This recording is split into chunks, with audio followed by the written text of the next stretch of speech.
Hai, selamat datang di Grata Suara, tempat di mana setiap kisah cinta, rahasia perselingkuhan, dan perjalanan hidup dibisikkan lewat suara. Di sini, kamu nggak cuma dengar cerita, kamu diajak merasakannya.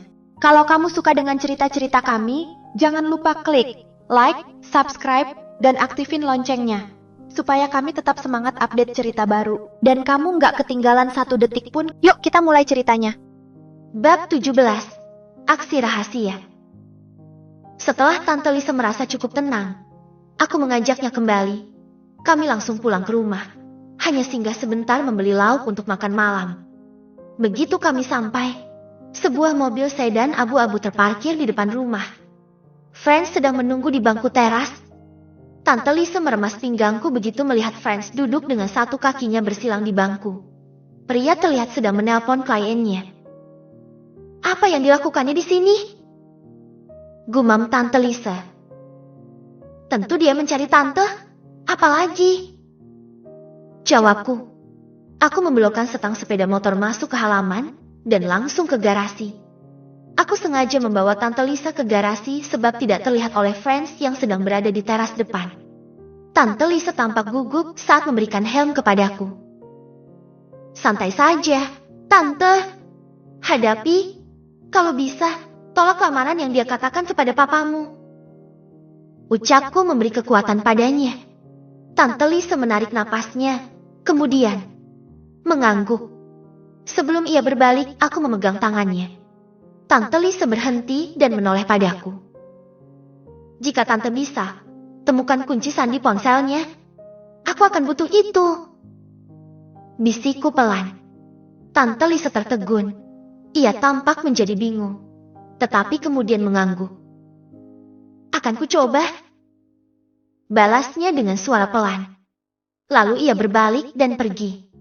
Aku memandangi punggungnya, menatap dengan rasa kasihan.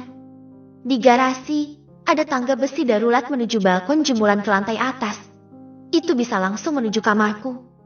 Jika aku pulang kemalaman, biasanya aku melewati tangga ini dan tidak membangunkan Tante Lisa. Tidak ingin bertemu dengan Franz, aku langsung naik ke kamarku melalui tangga di garasi. Berada di kamarku, aku diam-diam mendengarkan suara percakapan di bawah. Meskipun sama, aku dapat menangkap sebagian apa yang mereka bicarakan. Aku lakukan ini untuk kebaikanmu, Lisa. Sampai kapan kamu akan sendirian seperti ini? Apakah menurutmu aku bukan orang baik hingga kamu ingin menunda-nunda pernikahan ini? Terdengar suara Franz yang tampaknya mencoba meyakinkan Tante Lisa. Franz, kita telah mencoba dekat. 6 bulan, dan kamu memukulku 2 kali. Balas Tante Lisa, suaranya agak meninggi. Hening sejenak. Kemudian terdengar suara desah napas Franz. Soal itu, aku sudah berkali-kali minta maaf kepadamu. Dan aku tidak akan mengulanginya lagi. Ucap Franz.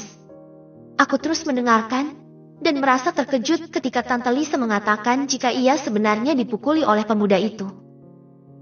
Bagaimana kamu berubah? Melamar ke papaku dengan tergesa-gesa seperti sekarang.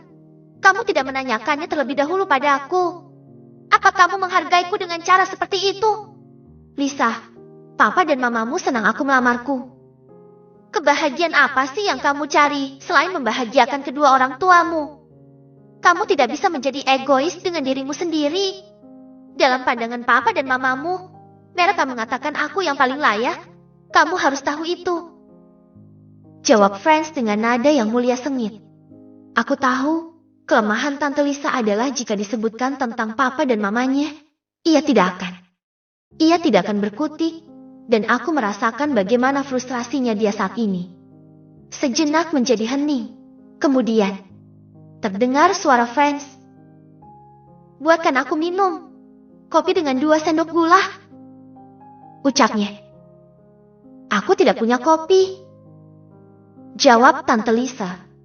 Saat menjawab itu pasti wajahnya berpaling ke arah lain. Aku bisa membayangkan itu. Terserah. Teh juga boleh. Dan ingat, jika berbicara kepadaku, kamu harus melihat kepadaku. Jangan biasakan bersikap kurang ajar. Benar saja. Bahkan orang itu langsung menegur Tante Lisa. Ingin rasanya aku langsung turun dan menghajar pria itu, menendangnya keluar hingga ke jalan. Tapi, tentu saja itu tidak bisa kulakukan. Masalahnya akan menjadi lebih rumit. Terdengar langkah Tante Lisa menuju dapur. Sesaat kemudian, ia kembali ke depan. Aku terus menyimak dengan perasaan campur aduk. Dari cara Franz berbicara, aku langsung tahu jika apa yang dikeluhkan oleh Tante Lisa selama ini benar adanya. Orang itu posesif, dan baru ku ketahui jika sebenarnya pria itu juga suka main tangan. Ada apa sebenarnya? Pikirku. Bukankah seharusnya Tante Lisa mengadu soal itu kepada orang tuanya? Lalu orang tuanya dapat menilai seperti apa sebenarnya Franz di balik sikap pura-pura baiknya. Aku benar-benar tidak bisa memahami kenapa Tante Lisa tidak melakukan itu. Atau barangkali, Tante Lisa telah mengatakannya, dan ternyata papa dan mamanya menganggap itu sebagai alasan yang dibuat-buat oleh Tante Lisa untuk menghindar. Aku memberanikan diri mengintip dari jendela kamarku, dari balik gorden yang bisa langsung melihat ke bawah. Perhatian pertamaku langsung tertuju ke ponsel Franz di atas meja. Andai saja aku mendapatkan kunci sandi ponselnya itu, aku akan dengan mudah mengetahui aktivitasnya, mencuri datanya, dan menemukan bukti apapun yang bisa membuat papa dan mama Tante Lisa menjadi yakin jika dia orang yang tidak benar. Obrolan mereka terus berlanjut. Aku mendengarkan tentang acara pernikahan mereka. Franz mengatakan jika kedua orang tuanya keluar kota selama 2 minggu, jadi tidak dapat menghadiri pernikahan nanti. Lalu ia juga membicarakan tentang resepsi sebulan kemudian setelah pernikahan. Tante Lisa hanya diam dan tampaknya telah sangat malas untuk membahas itu. Tampaknya ia sangat tersinggung, tetapi tidak dapat melakukan apa-apa. Tiba-tiba ponsel Franz berdering. Pria itu mengambil ponselnya. Aku dengan jelas melihat mata Tante Lisa memandang tajam ke jempol pria itu saat bergerak membuka kunci.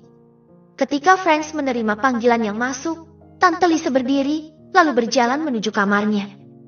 Hanya beberapa saat kemudian, ada notifikasi masuk ke dalam ponselku yang berada di atas meja. Aku langsung meraihnya dan melihat pesan dari Tante Lisa. Sebuah gambar pola kunci yang dibuat Tante Lisa dengan sederhana, tetapi itu cukup bagiku. Aku dapat memahami pola tersebut. Dengan jantung berdegup, aku langsung menyalakan laptop di atas meja, menemukan aplikasi penyadap dan menyimpan ke dalam flash drive yang bisa terhubung ke ponsel.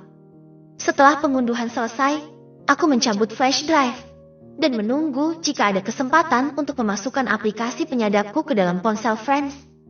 Franz mengakhiri panggilan teleponnya dan meletakkan kembali ponselnya di atas meja. Tante Lisa telah kembali duduk ke tempatnya semula. Direktur meneleponku, mengatakan proyek yang dikerjakan oleh rekan kerjaku gagal dan meminta aku yang membereskannya.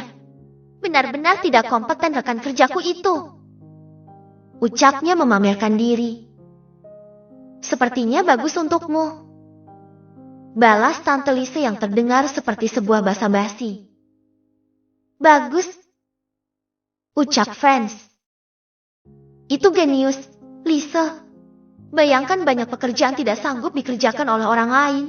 Dan jika aku turun tangan, sat-sat, segalanya langsung beres.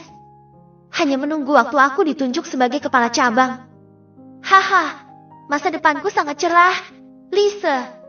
Aku telah menceritakan semuanya kepada orang tuamu dan mereka sangat senang. Sudut mulutku langsung berkedut. Aku membayangkan bagaimana aksi Franz ketika meyakinkan orang tua Tante Lisa. Tentu mereka sangat terkesan. Bayangan akan mendapatkan menantu dengan masa depan cerah bisa saja membutakan hati mereka pada kenyataan yang sebenarnya dan mengabaikan pengaduan Tante Lisa. Tiba-tiba Franz berdiri. Aku numpang kamar mandimu sebentar, ucapnya. Tanpa menunggu jawaban Tante Lisa, ia langsung berjalan pergi. Jantungku berdegup. Mataku tajam saat melihat ke ponselnya yang masih berada di atas meja. Begitu mendengar suara pintu kamar mandi di bawah terbuka, secepat kilat aku langsung keluar kamar, lalu bergegas menuruni tangga. Tante Lisa memandangku dengan mata terbelalak. Ia tahu apa yang akan aku lakukan. Begitu berada di dekat Tante Lisa, aku langsung berlutut dan mengambil ponsel itu tanpa menyapanya. Aku merasa begitu gembira ketika menemukan bahwa pola kunci yang dikirimkan oleh Tante Lisa adalah pola yang tepat. Begitu layar ponsel menampilkan layar utama, aku langsung mencolok flash drive yang telah kupersiapkan ke port charger. Ekspresi Tante Lisa juga ikut tegang saat memperhatikanku, lalu berubah pucat ketika mendengar suara siraman air dari kamar mandi. Ia menatap padaku seperti isyarat menyuruh aku pergi dengan cepat. Namun, pemindahan dataku masih dalam proses. Bab 18. Bolehkah menumpang tidur di kamarmu? Begitu lampu flash drive padam, aku dengan cepat mencabutnya, lalu berlari menuju tangga. Tepat di saat bersamaan, pintu kamar mandi terbuka. Aku berjalan santai naik ke atas. Franz melirik ke arahku sekilas tetapi tampaknya dia tidak mencurigai apapun. Sesampai di kamar, dengan cepat aku duduk di depan laptop.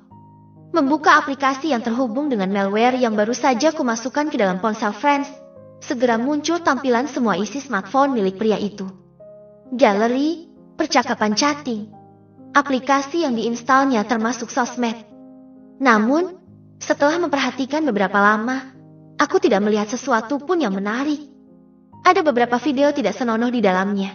Tetapi itu bukanlah bukti yang kucari, lebih seperti mungkin dia memiliki kekasih lain, atau apapun rahasianya yang bisa digunakan untuk mempengaruhi orang tua Tante Lisa. Sekali lagi aku memeriksanya. Kali ini ke bagian chattingnya, tidak ada yang mencurigakan, hanya ada percakapannya dengan rekan-rekan kantor atau relasinya. Saat sedang serius memperhatikan, tiba-tiba terdengar suara gelas pecah. Aku tertegun, lalu dengan cepat berdiri, dan mengintip di balik jendela. Di bawah, terlihat Franz berdiri dengan wajah merah padam. Tangannya menunjuk ke Tante Lisa. Sepertinya dia baru saja menampar gelas teh yang sebelumnya dibuatkan Tante Lisa hingga terlempar ke lantai. Aku tidak mau tahu, Lisa. Orang tuamu telah setuju minggu depan dan aku telah menyiapkan semuanya. Jangan membuatku malu. Bentaknya dengan keras. Tubuhku menggigil. Aku merasakan sangat marah melihat orang itu berlaku kasar seperti itu kepada Tante Lisa. Tante Lisa tampak berusaha tegar dan tidak menangis. Sepertinya ia baru saja mengatakan agar menunda pernikahan itu. Tetapi Franz tidak mau melakukannya dan menjadi marah. Selesai menghardik Tante Lisa, pria menjijikan mengambil ponselnya dan keluar dari rumah. Tampak dia masih sangat kesal. Begitu Franz pergi, Tante Lisa langsung berlari ke kamarnya dan membanting pintu. Pasti dia akan menangis dan menumpahkan kesedihannya. Aku turun setelah mendengar suara mobil Franz menjauh. Keluar menutup pagar dan pintu rumah. Lalu berjalan menuju kamar Tante Lisa yang tertutup. Tok! Tok! Tante! Panggilku, tapi tidak ada jawaban. Aku mengetuk sekali lagi dan memanggilnya kembali. Tetapi masih tidak ada jawaban. Setelah menunggu beberapa lama dan tidak ada reaksi apapun, aku membalikan tubuhku dan beranjak. Barangkali Tante Lisa butuh waktu untuk sendiri. Aku tidak ingin mengganggunya. Setelah melihat sendiri bagaimana sifat dan karakter Franz, terus terang aku merasa sangat jijik kepada orang itu. Dia pengecut dan tega mengasari seorang wanita. Walaupun itu adalah wanita yang akan dinikahinya, ia tidak berhak sama sekali. Bahkan jikapun wanita itu telah menjadi istrinya, ia tetap tidak boleh melakukan tindakan kasar. Aku tidak akan pernah melakukan itu terhadap istriku nanti. Mereka seharusnya disayang, dimanja dan diberi perhatian agar tidak berpaling oleh godaan laki-laki lain. Belum lagi mereka menikah. Sikap Franz telah sedemikian rupa. Bagaimana nanti jika sudah menikah? Aku menggelengkan kepala tak berdaya. Kebanyakan para orang tua lebih percaya pada penampilan daripada apa isi yang ada di dalamnya. Aku menghempaskan punggungku ke kasur, membuka kancing kemejaku dan membiarkan setengah tubuhku terbuka, memperlihatkan singlet dalamku yang ketat. Tiba-tiba terdengar suara rintik hujan di atap, kemudian rintik itu menjadi lebih intens, hingga akhirnya hujan deras disertai suara petir dan guntur di kejauhan. Merasakan suasana yang adem, pikiranku menjadi rileks, tanpa sadar aku merapatkan kelopak mata, rasa kantuk mulai menyerang. Hanya beberapa saat aku terlelap, tiba-tiba mendengar suara langkah menaiki tangga. Aku membuka mata, dan ketika melihat ke pintu kamarku, Tante Lisa berdiri sambil memeluk boneka teddy bear. Wajahnya tampak kuyu, dengan pipi memerah dan mata masih tampak basah setelah menangis. "Dedino, aku takut petir," ucapnya dengan suara serak. Aku buru-buru bangkit, lalu berdiri dan menjemput Tante Lisa ke pintu. "Masuklah, jangan takut. Ada aku di sini," ucapku setengah bergurau. Meskipun dress pendek yang dipakainya menampilkan lekuk tubuhnya yang sempurna, kali ini aku lebih terfokus dengan perasaan empatiku kepadanya. Tante Lisa mengangguk, mengusap matanya kemudian berjalan ke tempat tidurku. Ranjangku cukup besar, sepiring bed ukuran king. Jadi jika Tante Lisa memutuskan untuk tidur bersamaku, itu akan lebih dari cukup.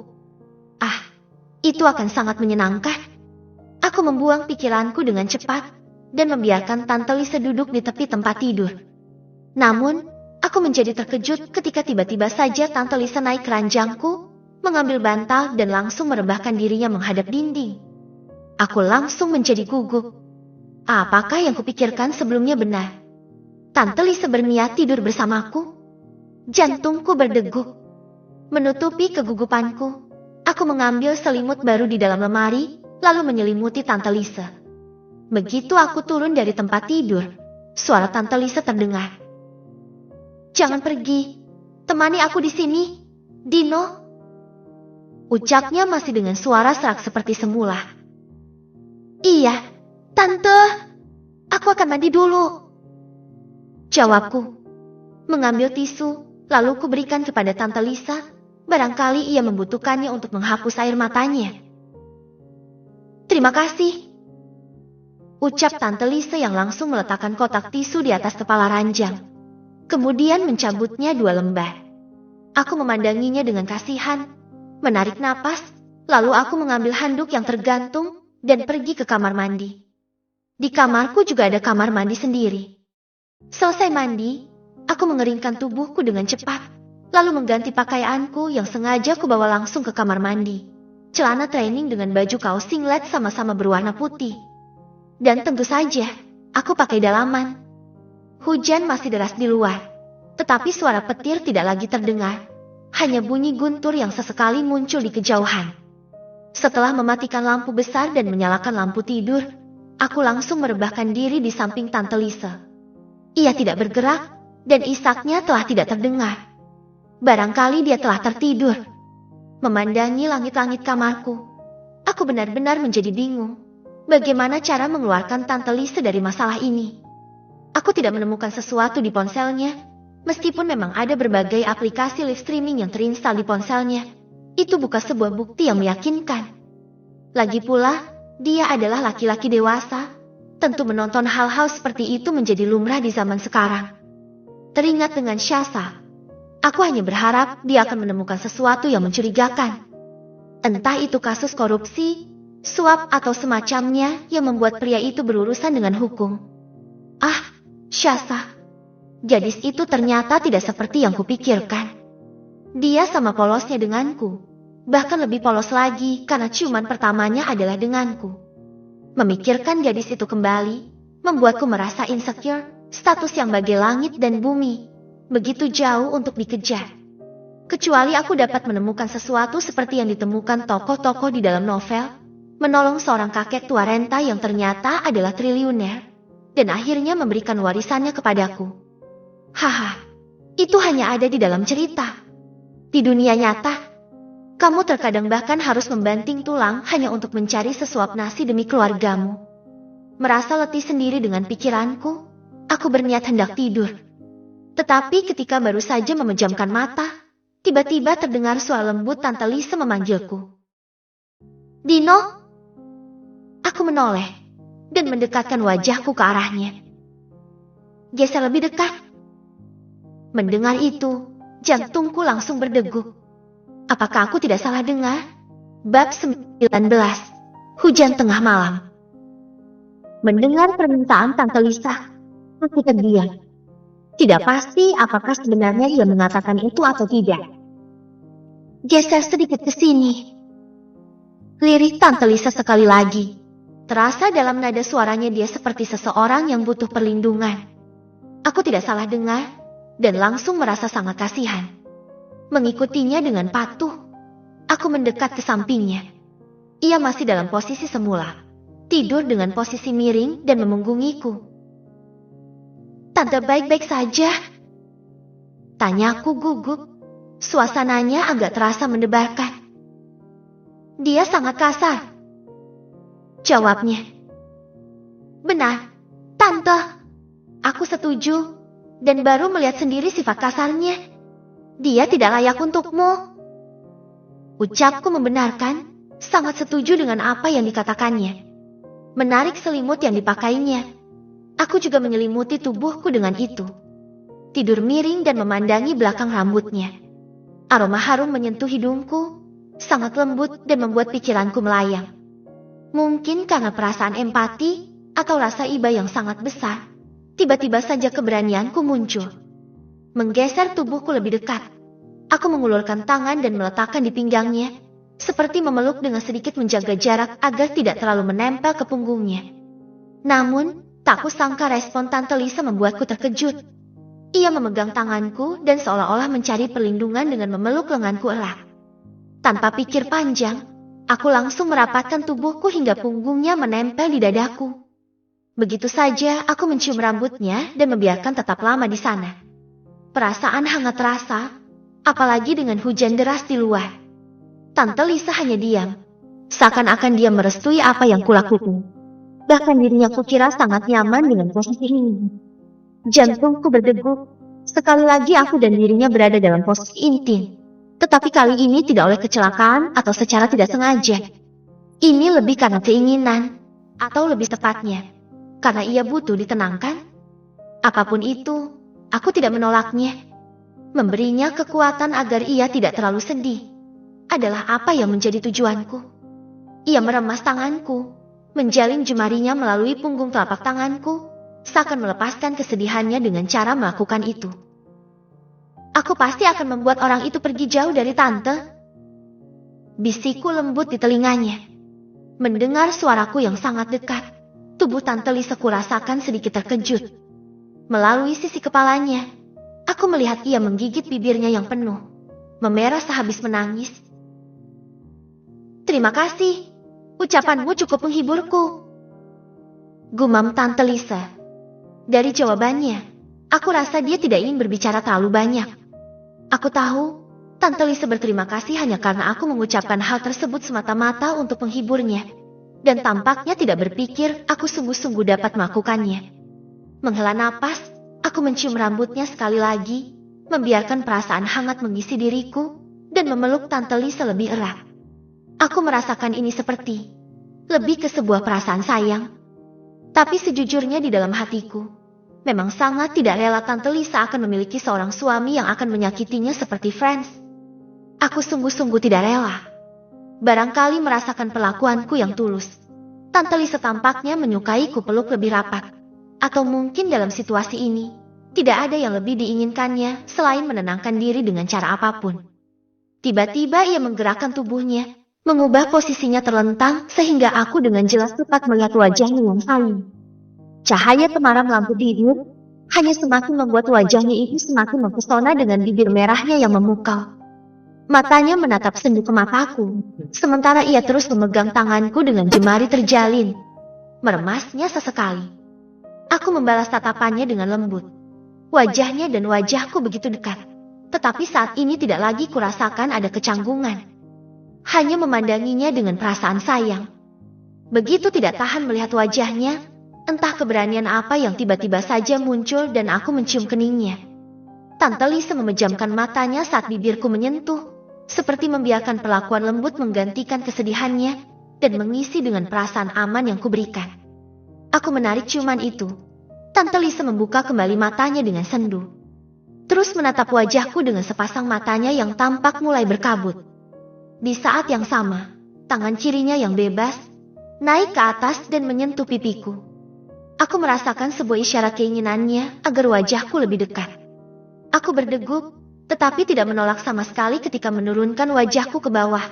Menangkap bibir lembutnya yang sedikit terbuka, begitu saja aku mengecupnya, dan perasaan hangat langsung mengalir saat aku dengan gagah melumatnya. Tidak ada penolakan, Sepertinya Tante Lisa telah pasrah dan bahkan membalas ciumanku dengan cara yang sama. Ia seakan-akan menginginkannya, membiarkan bibirnya kumiliki, dan meregu kehangatannya dengan bebas. Mata Tante Lisa menjadi lebih redup. Ia mengusap pipiku untuk kemudian terus bergerak dan meremas rambutku dengan lembut.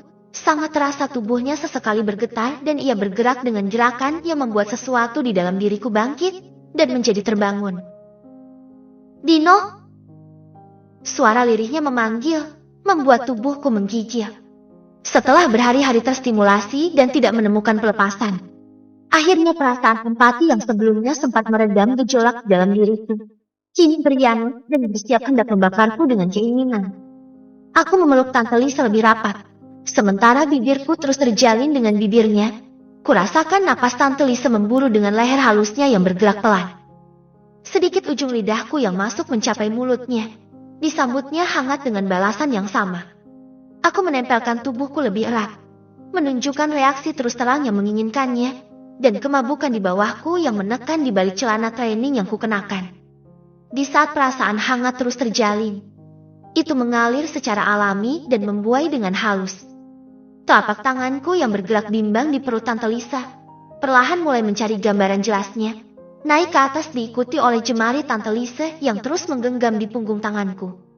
Tidak seperti sebuah paksaan, hanya pada kerelaan. Begitu saja aku meletakkan telapak tangan kokohku pada salah satu dari dua puncak keindahannya, sedikit menekan dan meremasnya perlahan. Sangat jelas tubuh Tante Lisa bergetar, menunjukkan reaksi terkejut dan keinginan yang muncul sekaligus. Matanya membuka seperti sebuah kesadaran yang datang tiba-tiba, tetapi dengan cepat itu meredup kembali ketika jalinan hangat lidahku membalut dan meredam kesadarannya itu. Empip, haha. Aku tidak bisa menahan diri lagi, menekan lebih erat telapak tanganku ke puncak miliknya, dan memberi sensasi sentuhan yang tidak dapat ditolaknya. Sama dengan diriku, Tante Lisa terhanyut dan membiarkan dirinya dibawa oleh arus keinginan kami berdua. Selimut telah jatuh di lantai, suara hujan meretas atap menutup rintih kesah yang terkadang lolos dan terdengar halus. Aku meregu kerinduan, merasa lapar dengan pertemuan, dan membiarkan diriku melayang dengan indah bersama perasaan menyerah dari dalam diri Tante Lisa.